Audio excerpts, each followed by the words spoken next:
Thank you, Saimira. It's time for a warm welcome. I invite Dr. L. Madhumita, Assistant Professor, Department of Commerce Honors, for a welcome. Thank you, Nitisha. Good evening, one and all present here. On behalf of Department of Commerce Honors of SKPC, I extend a warm welcome to our honorary correspondent, Sri Utukuru Sarath Kumar, Principal Dr. T. Mohanasri, and all other distinguished faculty members gathered here for today's Professional Development Program, Day 4. We are honored to have Dr. Sukanya Mehta, Professor and Head of MBA Department, Vardhamam College of Engineering, Telangana, an esteemed speaker and expert who joined us today to share her insights and experiences. Her guidance will undoubtedly enrich our learning experience and inspire us to strive for the excellence in our academic endeavors. I encourage all the participants to take full advantage of the opportunities presented during this program. Let us seize this moment to learn from each other, collaborate, and embark on the journey of professional development together. Once again, I welcome you all. Thank you, ma'am. I Thank you. invite Ms. Nirupuru Sundari, Assistant Professor, Department of Commerce Honors, to introduce our resource person. Thank you, Nitisha. Good evening to the August gathering. It gives me immense pleasure to introduce the resource person for today's session, Dr. Sukanya Mehta. Dr. Sukanya Mehta is a seasoned academic leader with a PhD from Sri Padmavati Mahila Vishwa Vaidya Vidyalayam Tirupati. Currently, she serves as a professor and head of the Department of Management Studies at Vardhaman College of Engineering. Dr. Mehta has over 2 decades of experience in teaching, research, and academic administration. Ma'am's expertise lies in areas such as marketing management, strategic management, retail management, and organizational theory and behavior.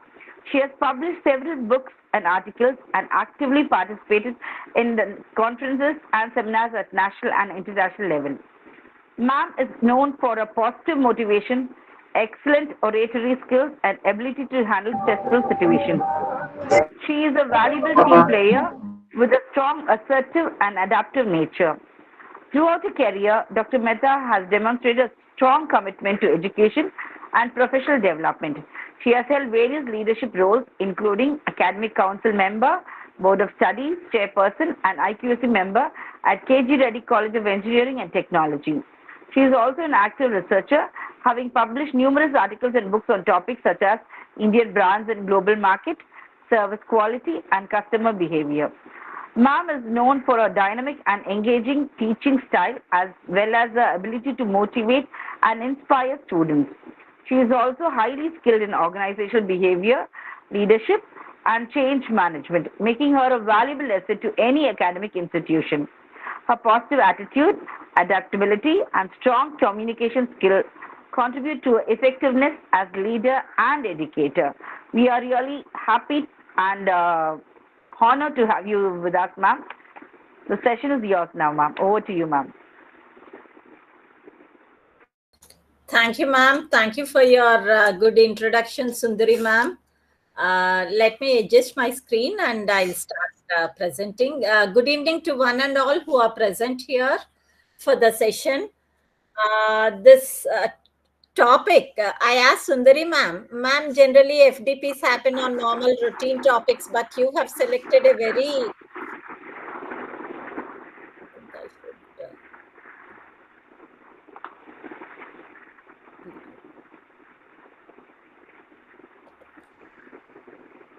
I have asked, ma'am, am I audible?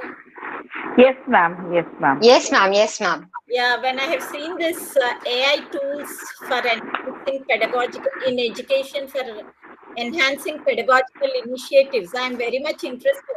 And at the same time, I asked, ma'am, this is not a normal topic. This is very much new. So what ma'am told me is, ma'am, we want to start it from now because we want to integrate as everything moving forward. When we see it's artificial intelligence, we want to integrate that into teaching learning process. So from years, having this 2 decades of experience in teaching, we are much used to teaching all the content or letters by using PPTs or by vocally. Most of the times I don't like to use PPT, but vocally I'm a very good speaker, like strategic management, marketing management. But somehow this topic is very much new to me also. I have done a lot of homework for this topic to integrate what are the tools to get into, how to put into. There might be my younger generations also who have come afresh into teaching, who knows much more than what we know, because they must be using all these assessment tools. And let me admit one thing, this AI tools in education, my children know better than me, because they use, when I want to write a research paper, I do grammar check normally, I do all this normally, but they are using Quillboards, they are using Grammarly, they are using Chat GPT and all. So I think this very much new to me. I'll start my presentation. If you have any doubts, you can come up. This will be a sharing experience for both of us. Even I want to learn many things from this session from you all. Thank you, Sundari ma'am. Let me start my session. I'll share my screen. Yes, ma'am. Yes, ma'am.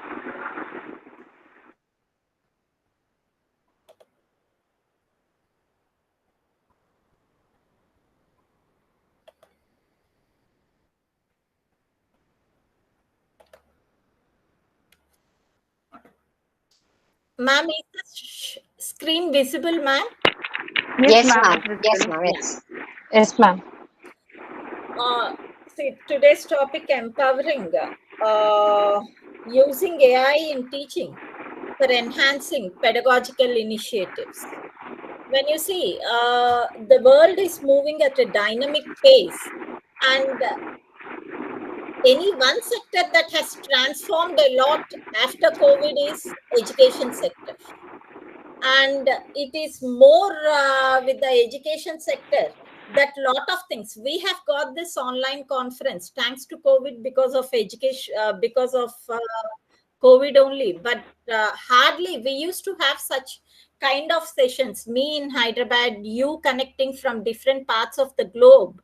Earlier this was not happening, but after COVID, lot of things are happening because of the integration of artificial intelligence, because of online education, because of the tools that are used for sharing the knowledge.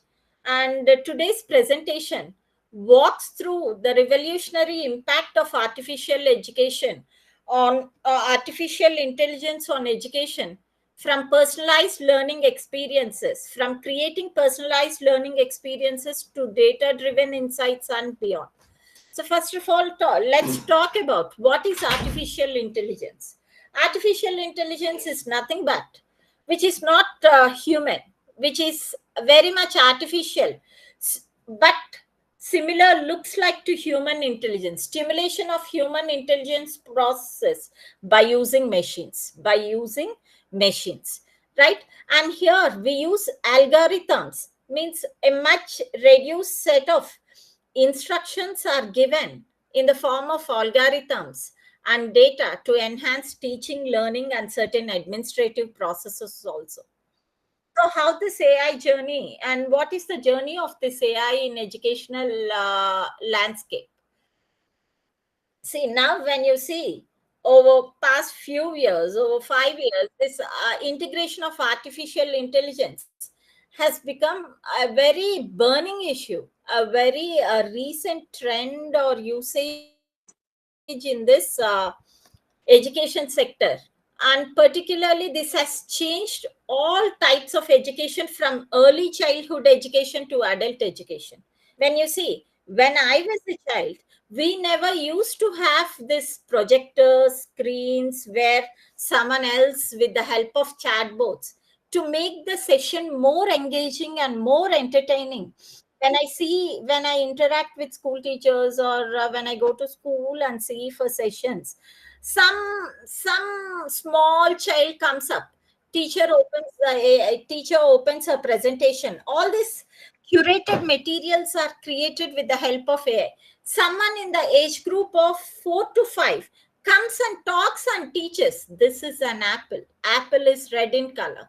So very much personalized, because those children might be a teacher who is in the age group of 25 to 30 or 25 to 40, might not be that appealing as someone in their age group. They might be more interested when someone in their age group caters to them, right? This innovative technology has the ability to redefine how we nurture and teach our younger learners, providing several benefits uh, to improve. And there's a lot of things on safety, data privacy and all, which would be taken, which would be answered in the later part, which would be addressed in the later part. When you see, according to the recent media reports, the AI market in India has reached to $7.8 billion by 2025. And furthermore, when you see, it will reach almost $21 billion by 2027. When you see that there is a huge potential in artificial intelligence, then what is missing in AI? So there's a large potential. We speak of AI a lot today. The human touch is missing in artificial intelligence. We can use artificial intelligence as a tool, but not a total replacement for teacher, but not a total. I told you in the beginning of the session only that I'm against using all these tools. Might be because of my old school of thought. So I'll use these tools. Even I'll use Chat GPT or Grammarly to an extent where they don't try to get onto my knobs. For each and every small thing I don't use. And when you see this humane angle in teaching, this peer learning is decreasing day to day after we get this artificial intelligence tools. Now, earlier, what we used to do when we don't understand what a teacher is saying, or we want an extra class, we used to go to teacher and talk to teacher, so that a relationship is built between the teacher and the student, saying that if you don't understand better, come to me again, I'll teach you, take some special class, you can go. So that a relationship between the teacher and the child is fostered, and the teacher understands what is the intellectual capability of the student and tries to address the student at the same level. But nowadays that is missing after these tools have come. Now, otherwise, if you are very much frightened to go to your teacher, you can go to your peers, your friends, your classmates, and ask them to repeat the lesson again so that you can understand better. Nowadays, that is not happening. This social emotional gap has increased a lot because of this AI tools, has increased a lot because of this AI tools. And interpersonal skills are a danger. The the interpersonal skill between person and a person, how we interact with people, they're at danger. They're at crossroads now, though we are moving. Now let me tell you one thing, every new technology is a creative destruction of the world. Every new technology, though it has a lot of benefits, but everything comes with a package of advantage and disadvantage also. So it's better to limit the usage of AI, because moving forward, if we integrate too much of AI into education, or too much of AI into our learning processes, they won't be, I personally feel, I don't know how many of you will take out, there won't be that much stimulation to the brain. And might be there is a danger that brain also becomes a vestigial organ like an appendix in the body one day, because we are too much dependent. Let me tell you frankly that much before coming of this mobile, inventing of this mobile and all, at least we used to remember 10 to 15 phone numbers or 20 phone numbers of our family, friends, everyone. But now after this technology has come, mobile, hardly how many of us will remember the phone numbers? Pretty sure not one or two, not more than one or two numbers we remember. Even your father's number or your husband's number also, you see your phone and because it has made us so useless. because we stopped working, relying too much on technology. But when you see the younger generations and everyone, this traditional, you should find a good balance between this traditional education and the education that is integrated by using AI. When you say traditional ecosystems often struggle to meet the diverse needs of students, leading to challenges in engagement, retention, and achievement. So, today, when you speak, most of the teachers, as we are all teachers who have joined this, we know student engagement is the biggest problem the world ever is facing. How to engage students? Student engagement of all classes, of all ages, is a big problem. When you see, we take a class for 50 minutes, hardly engaging the students for half an hour to 40 minutes is also becoming highly a challenging task for the student. How to engage the students? And when you see the world reports, the attention span of people have decreased from 5 minutes to 2 minutes. 2 minutes means earlier you used to look at anything for 5 minutes, but now it's only 2 minutes. So, in that case, how do you engage these students? Right? When you see a class, we have a blend of students. All of us know we have average students, we have weak students, we have brilliant students. Right? So, but as a teacher, when we are teaching, we need to address the needs of each and every learner, the needs of each and every learner. So, means if you go very low, the needs of brilliant students are not addressed, the needs of average students are not addressed. If you go in an average pace, really brilliant students find it uninteresting. Why this ma'am is repeating it again and again? Why she's going very slow? Then, if you address it at the lead of weak students might be comfortable. But the other two sections, who are really intellectual, who are average students, they don't find it connecting to them.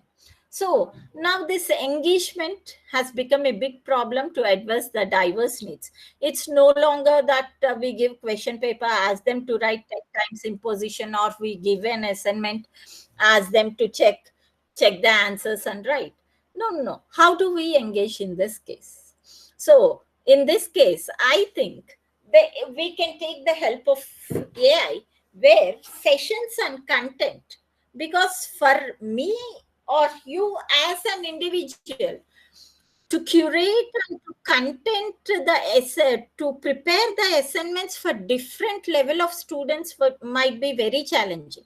But when you take the help of AI tool, there are a lot of tools which curates and creates the content, which will be addressed in the later part of this presentation.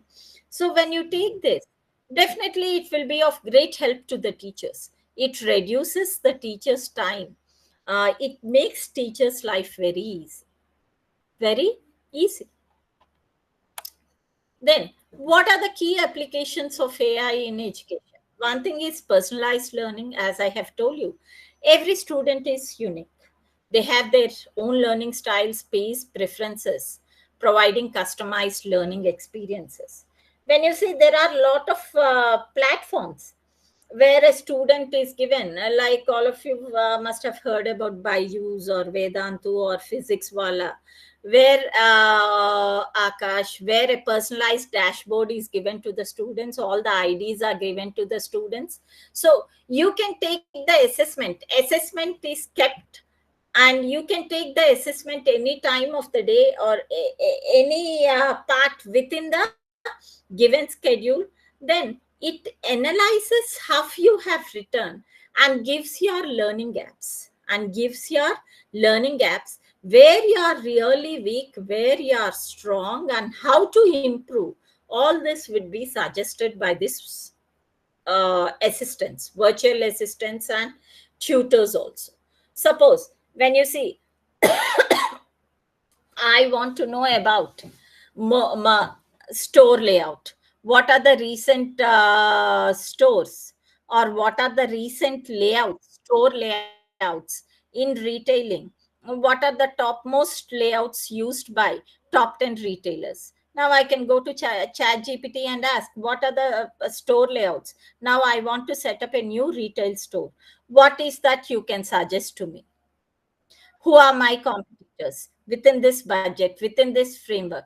They will neatly give us every information, every damn small information. They give us instantly. What time of the day, what part of the world, it's immaterial. They give you every small and big information. Then next, you can analyze the data. Today, when you see more than persons, data is more important. Data is wealth to the organization. Data is creating income to the organization. By selling data, a lot of organizations are earning like anything. When you see, there are a lot of market research agencies like ORG, MAG, AC Nielsen, Samson Brook. They live on selling data.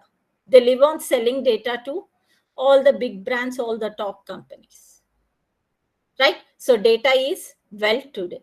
And this AI, it analyzes the pattern and usage of data and gives us clues how to use the data, provides us insights to make decisions. So by giving us these patterns and trends, they're making it more easy for us. When you see, I think all of you might be doing this Amazon shopping, Flipkart shopping and all. So when we open this Amazon and all, excuse me, we get a screen. Then recommendations we get. How we get recommendations? Based on our previous usages. We get, these are the recommended products, next recommended products, all this is all artificial intelligence. Next is automated grading and feedback. You get feedback for your things when you're done. Suppose you have done an assignment, your teacher has given you an assignment, you have done an assignment, then you can put it in chat GPT and ask it to write a review of your assignment, whether it's good, whether it's bad, or whether it's average, poor, what can be added to your assignment, how your assignment should be graded, what grade you get. So much before submitting the assignment to the teacher, you can do a self check at the best at your point so that you can gain max marks. Then next, when you see about content creation and curation, this all of us know there are a lot of things where content can be created. You give a topic, Google AI is there, then slideshow AI is there, which makes us slides and all. Then adaptive assessments, right? So what is this?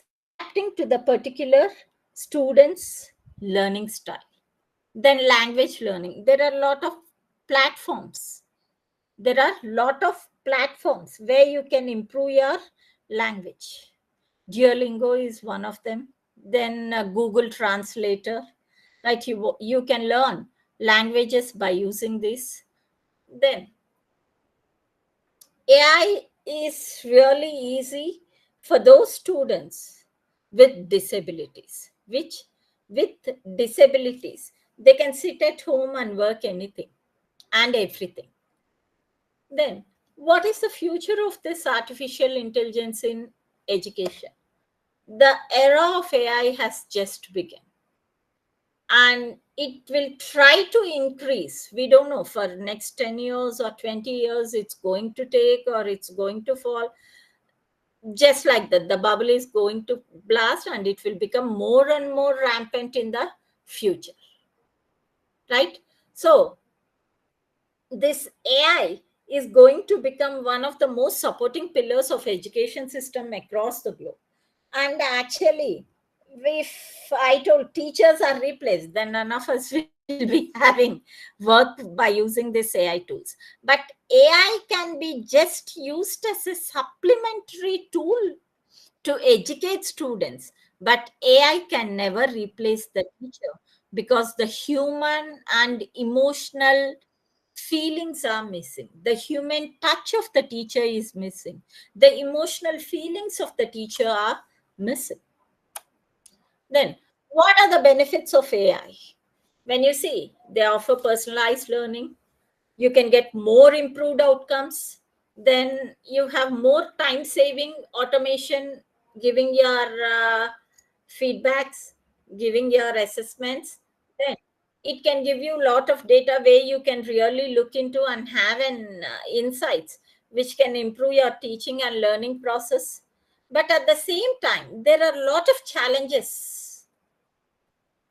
First thing is privacy concern. Now when you have lot of student data, each and every small and big information is stored, including all the sensitive information, and this data can be sold to others also. There might be breach or violation of data concerns if it is too much personalized, if it is too much private to yourselves. When someone else gets to know your data, it's breaching the privacy agreement. There's no privacy in maintaining the data. The next thing, for AI, we need to write the code. We need to feed with some algorithms where they are pre-coded with all the information that is given to them, right? So they won't be looking at what to speak, what not to speak. Human touch is missing. They might be forming a bias, they might be forming a based on your usage, based on your patterns. They are pre-decided what to give, they have pre-decided what to give, right? And this might be offensive for some population. Suppose if you are a teacher, you are searching some concerns about girls, you are against boys, or you are a feminist against boys, you have a lot of feminist characters. Then they might by using that, if at all you have input that into chat gpt or any AI tool, by using that, if you use, they try to give you recommendations, all recommendations based on feminism, but they just don't think of the second. For that day, that is the topic, she or he might not be a feminist. So preconceived notions, preconceived opinions are formed against everyone. Then transparency of the data. So we don't know how this AI models work at the back end, and how decisions are made. How decisions are made. So none of us are techies. Whatever is fed into it, it will take the decision in that manner, and it will make us also. It will tune our brain also, because we have a lot of predictive analytics, prescriptive analytics, descriptive analytics. So based on the usage of data, we will try to make the decisions. Then there is a danger of replacing the skills of the teacher. Now, your critical thinking, logical thinking, reasoning, all these skills will be replaced. Now, tomorrow I need to give an assignment to students, or tomorrow I need to talk about any management situation or game where the students need to come up with an assignment. And today I have a lot of work. I'm really busy. Today is a hectic day for me. Then definitely I feel, why should I be bothered when there is chat gpt? Let me give a correct prompt in chat gpt. It gives me everything. Then let me take it to students and give it to students, right? And most of the people are using chat gpt. We know all of us use chat gpt, but to what extent? We should draw a line between where to use it and where to not use it, where to stop it, this AI. Because really, at one point of time, it's making our lives easy. At other point of time, it's making our brains useless also. Then what are the privacy and ethical concerns in AI? So when you see, you get a very, very narrow, like very, very fine assessment of the student. And you can really discuss the strengths of the student, shortcoming, weaknesses of the students. and you can give a very well drafted report to the student. But will that remain with us only? Won't it go to other search engines? Won't it go to other databases where this information is used by someone else, and someone else come to us selling the data? Now, when we see, not only me, every one of you might be facing this. There are a lot of online assessments for students. Now, school students, they have a lot of apps like Byju's, Vedantu, Physics Wala. If they don't understand anything, they go into Google, they look in YouTube videos, then they go into Google. First few classes of them are very free. So once they watch the video 10 to 15 times, these people try to call us. Your student is your son or daughter, your ward is interested in Vedantu. Why don't you join? They has used, they have used so and so of these sessions. These sessions are curated like this. So these sessions might not be, they are not understanding in class, but they are understanding with us. So this data, how come when we use YouTube, they are getting our data, our phone number, our mail ID, where messages are sent, where they are calling us? Data is sold. There's no, what do you say? There's no privacy aspect in data. Now, data is everything. Data is everything. Once you just click the button, you are available worldwide. You are available worldwide. Then privacy, what are we are all talking of? Now you have certain apps have face recognition and recommender systems where they form a bias about you, and they give you recommendations. They give you recommendations, they breach your privacy. Then this is also bias and discrimination, gender and racial bias, and social discrimination via automated scoring systems. Then safety is always a big concern. Then safety is always a big concern. Then autonomy of the student. Then how to do this balancing act? How to do this balancing act? So everyone who is using or who are using these tools, where these tools are designed, student data privacy should be the topmost priority. Should be the topmost priority. And data collection should be very transparent with a clear consent. Like how when we see, when we do for research articles, when we do for anything, we'll collect the data saying that this data has been is being collected for my research purpose. This is purely kept confidential. We don't use the data anywhere else. This data is used for academic purposes only, right? So it should be transparent for what you are collecting data. And you collect data for this, you sell the data to 10 others for certain different things. The next, students and parents should have control over the usage of data. And a lot of this cyber security measures, lot of things are happening online. So all these tight measures should be taken to protect the data. Then, how is this possible? Safeguarding student privacy is very crucial.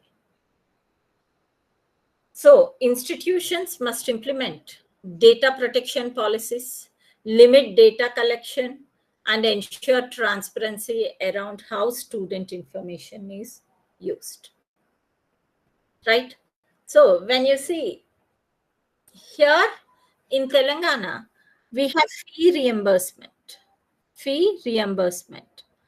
So here for fee reimbursement for higher education, when the student goes for any post-graduation, their economic status, their social status, their community, their caste, their everything, age, everything is collected by the centers. Everything is collected. And later on they are sold, and by that they're getting a lot of recommendations. They don't know. They are going for counseling, but their data is being collected. Definitely, when I'm going for counseling, I give each and every data I'll keep to where I get a seat.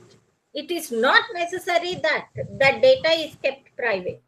Once data is there, and each and every agency is selling data and making money. For this, educators and administrators need to work very closely with technology providers to uphold the ethical principles and prevent misuse of sensitive student data. Then, what is this? What are the ethical principles for AI in education? The first thing is respect for privacy. Respect for privacy. You should respect the student, whoever it is, and you should safeguard the student data and prevent misusing of the student data to uphold the core values of the academic environment. Then next thing, fairness and equity. Fairness and equity means we need to see that AI systems do not discriminate or perpetuate biases based on gender, based on race, based on ethnicity, based on age group, right? That we should ensure that the fair and equal justice is done to all, and there should be transparency and accountability in decision making process, and it should be open to scrutiny. It should be open to scrutiny so that everyone knows how a system operates and how it helps in improving the learning outcomes of the student, how it helps in improving the learning outcome of the students. The next, the first thing, data privacy, all this we are talking. Then the next thing, balance between technology and human interaction. When you see, technology is essential because today's world is running around technology. Everywhere you see, it's technology, technology and technology, nothing else. But as I said, every new technology is a creative destruction of the old technology. And when you see, teacher should balance between technology and this facilitating interaction with the students, because students' social and emotional development will happen only when there is peer learning. Only when there is peer learning. When you come face to face, learn, right? You know about your peers, you know about your colleagues, you know certain interactions are facilitated where you can assess, where it stimulates the brain to grow up, to analyze and make decisions, to analyze and make decisions, right? And as we all know, it's important for all of us to limit the screen time, to limit the screen time, because once we are addicted to screen, this AI is just like addiction. AI, I say, is just like drug addiction. Once you are used to using this AI, it you keep on using it. The earlier I told, now today is a hectic day for me, tomorrow I need to give an assignment to my students. Let me not take any pain. Whatever I want to give, I write a prompt in GPT, and within seconds I take it and give it to students. No usage of my brain. And this technology should be used as a tool to bridge the gap between the human interaction and the virtual phase of interaction. But technology should not be everything of every interaction, right? And when you use too much of technology, you miss out your emotional and social well-being.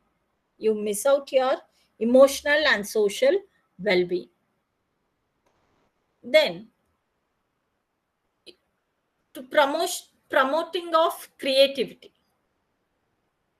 As I have earlier told you, encourage AI as a supplementary tool. As a supplementary tool, but not as a main tool. But not as a main tool, right? Then next, out of the box thinking always comes from the brain of the students, because this AI, much coded factual information will be given. Then who develops this AI? Obviously, it's human who writes the code and all.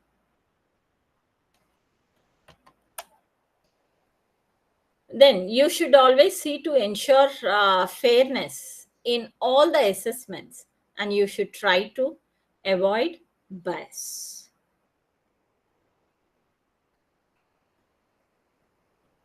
Then let's see some of the tools what are being used in education nowadays. AI tutors. AI tutors.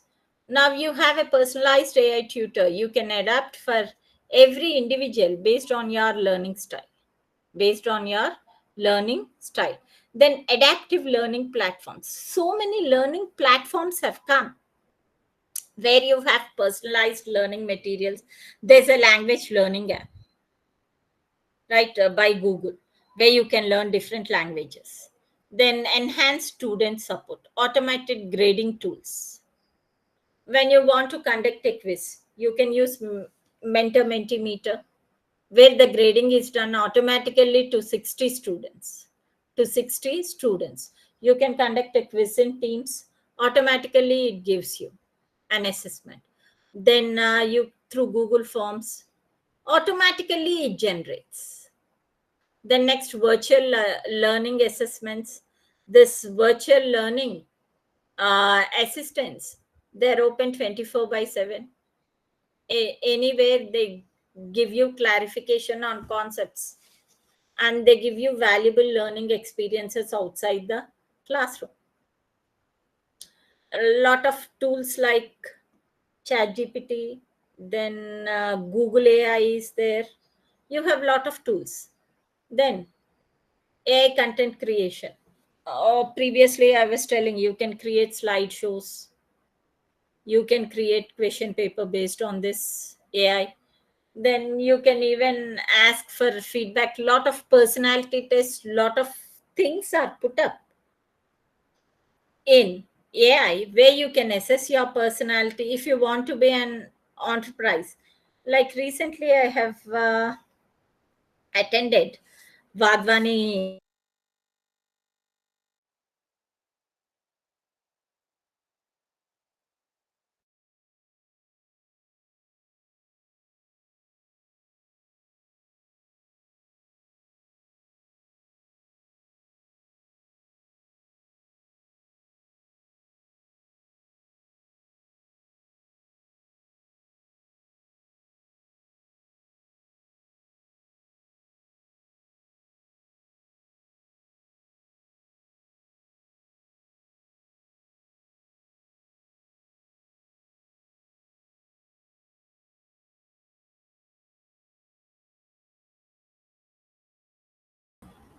Suganya ma'am.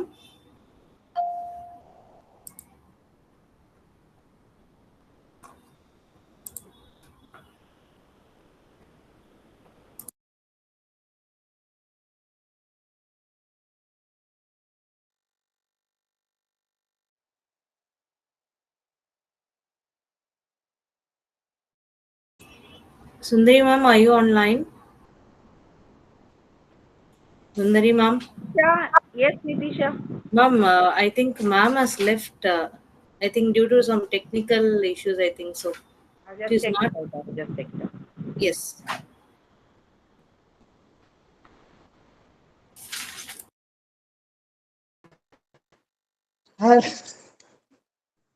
Ma'am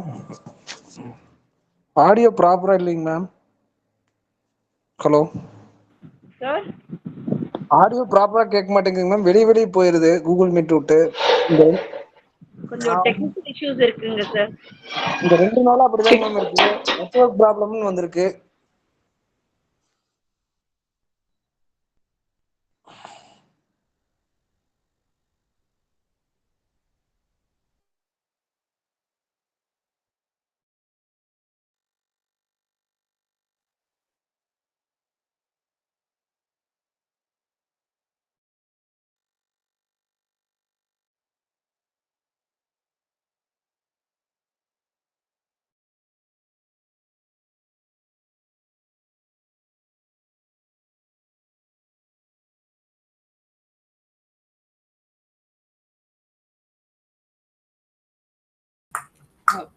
Participants, we kindly request you to wait.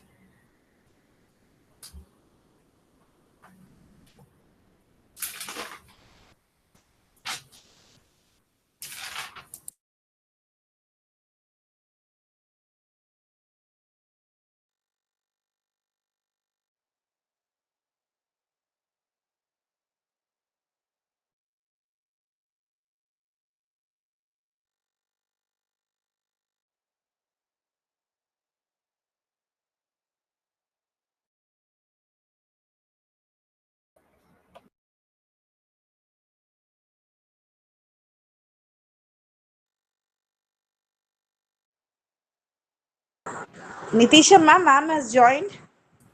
Yes, ma'am. I think she has joined. Madam, she is on the line. Sukanya ma'am, you can share your screen, ma'am.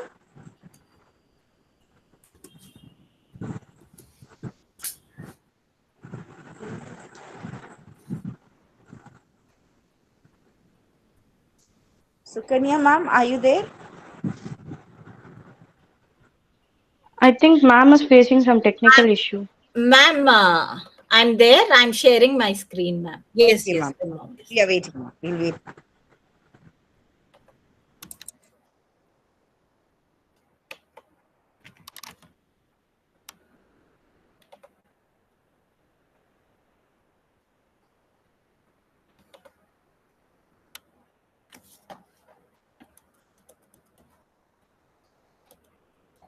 Is the screen visible, ma'am?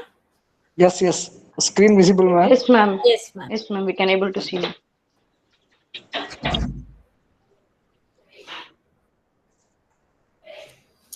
Now, what are the types of different AI tools used in education?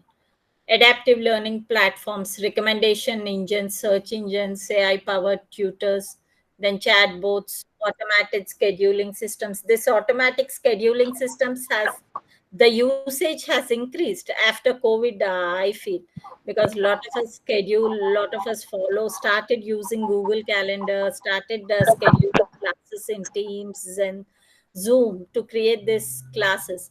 Then assessment and feedback tools, automated grading systems, as I told you, quizzes and all we use. Then AI writing assistants, Grammarly we use Quillbot for paraphrasing the content. Then this we use a lot of predictive analytics also to use uh, performance to form a feedback or opinion about the students. Then next, you have accessibility tools like text to speech, then language translation tools, Google Translator you have, then speech recognition tools, then you have interactive learning simulations.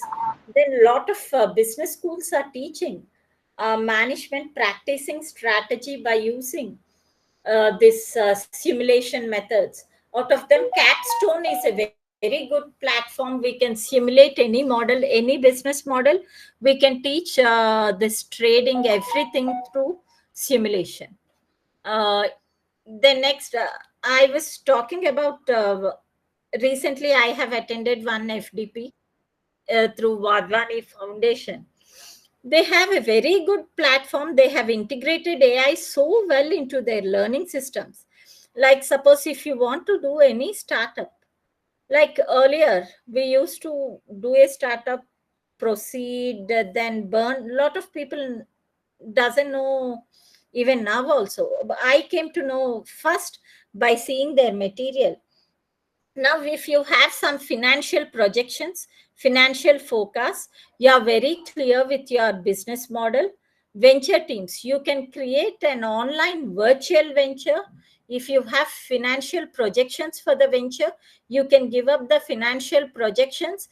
So it is giving you a very good analysis of what is the break even analysis, at what point of time you are breaking even, then is it a loss making venture or is it going to be a profit making venture. It's very nice. So you can integrate this AI tools in such a manner, so without burning your hands and fingers, you can know you can know, like, whether the venture you are thinking of starting is it going to be? What sort of profit you have? Then you have lot of software useful for analysis of markets, analyzing markets, market maps, joint space maps, preferential maps, where you can really place your product in the market. So you can segment very well the market. So you can use such type of tools, such type of software, simulation software, where you feel like as if you are doing it in the real world. Then you have a lot of game-based learning platforms also, where you can learn a good strategy. Queuing theory can be told, game theory can be, all this operations research, all this can be taught through game-based learning platforms.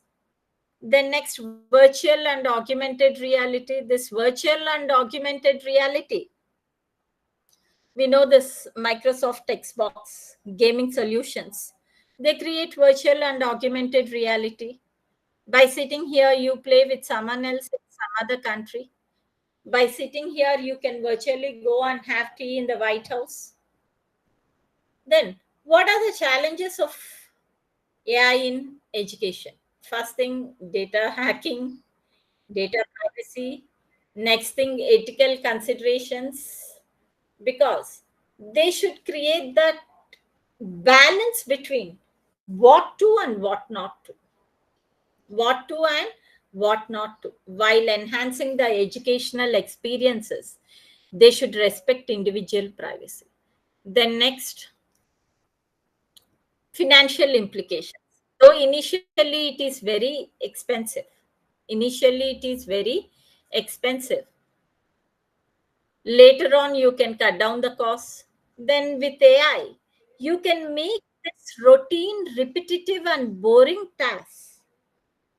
You can increase the efficiency of this process efficiency. Suppose when you see, you can use tools, you can use automated machines now, mopping and sweeping the floor. You have a machine where you set the time, where you put the charge, where you give a layout of the house. It neatly cleans and mops, and you can track it on your mobile. How much of cleaning is done, how much of mopping is done. It's better than human interaction. Then learning curve. Right? We should leverage AI very much effective. Then Quillbot. All of us know what is Quillbot. For remote learning and online education, Quillbot was developed by Rohan Gupta, and it consists of a recitation generator to help in reciting words, grammarly check, paraphrasing. It also offers plagiarism checker. It's very much easy to use, right? Then once a sentence is done in a wrong manner, it rewrites the sentence and make it very much standardized. But subject matter is not checked. This plagiarism checker, once we put, this is turning out to be a nightmare to the teachers, because to reduce plagiarism, they're using all sort of things. They are getting content with so much of disturbance that the entire meaning of the content is lost. Then next, you have summarize tech. Right? This, when you put any lengthy videos, any lengthy content, they make it very short for you. They make it very short for you. Right? But if you want to probe again, you need to open 10 more tabs. You need to open 10 more tabs. Then next, Wolfram. It's a problem solving tool. Step-by-step solutions are provided for easy understanding. Real-world data is offered to the users. Right from grade 12, you can start using, but very limited interactions. The next, class point AI. This class point AI, it generates quiz questions through PowerPoint slides. It's both useful to the students and teachers as well. You can interact with AI to create thought-provoking questions and answers. Various types of questions can be generated. It's very much efficient and easy to use. Then next, Khan Academy. This most of us might be aware. This Khan Academy, mathematics, reading, writing, computer science, all these things. Then next, Teach Anything. It's the best AI tool for education that can answer any question in simple and easy words. It is based on OpenAI, GPT-3. Then high quality content can be generated within seconds, and any sort of diverse questions will also be answered by this. And this is free of cost. Then Cognite. Cognite helps in both assessment and tutoring. It is one of the best apps for teachers and students, which provides insights and analytics. It offers accurate assessments within seconds from the given topics and subject matter. Interactive approach is offered, and in-depth knowledge about the subject matter is also offered. But no free version to trial is available. No virtual classrooms are provided here. That's it for the day. Any queries?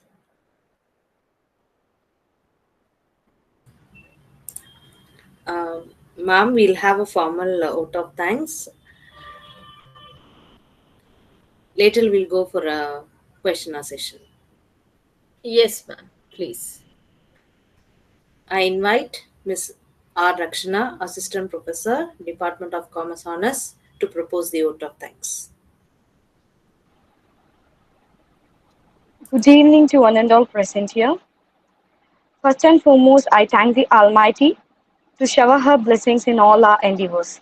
I thank our Hani correspondent, Sri Utukuru Saratkumar sir, and other members for their constant support.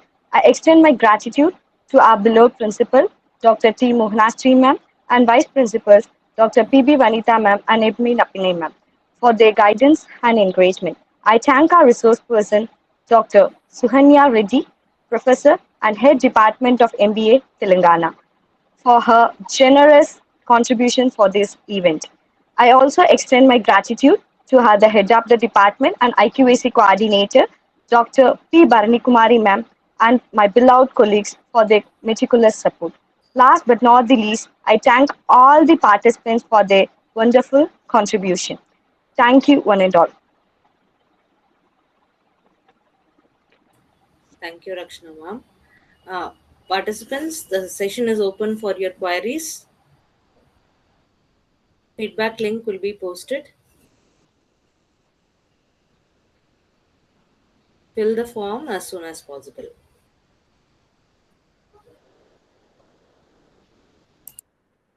Good evening, ma'am. Good evening. Ma'am, may I know what is the difference between an AI and a generative AI? AI and generative AI. Yes, ma'am. Yes, ma'am. Ma'am, I'm not much aware of this terminology. AI, and I use some of the tools for teaching, but not all the tools, and might be more advanced version. Yes, ma'am. Many research has been going, and many of them using generative AI for many applications, ma'am, nowadays. Yes. So that I asked, ma'am. This is, I think, more advanced, which all of us, there's the need to delve into more and more of these things to sort out the issues, because this is going to be very much important in the coming days for us. I think this is the first time I have taken this topic.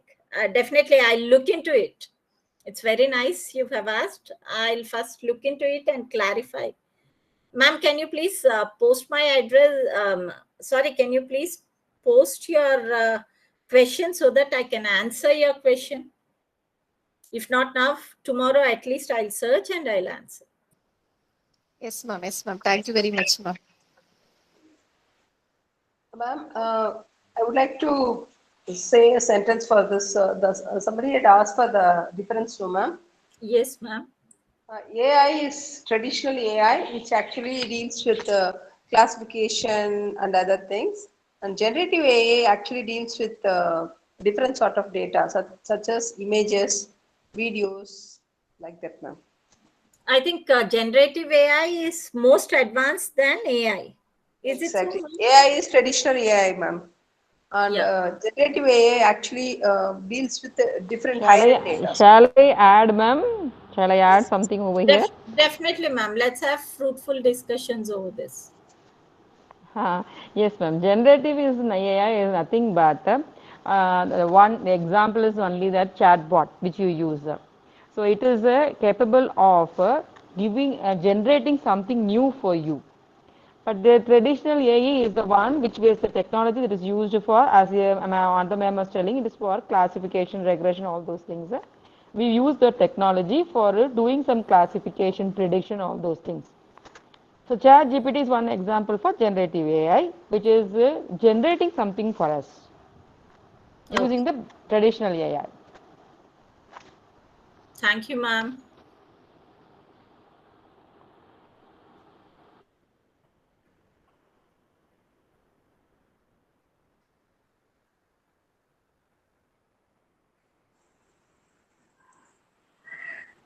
Any more questions, participants?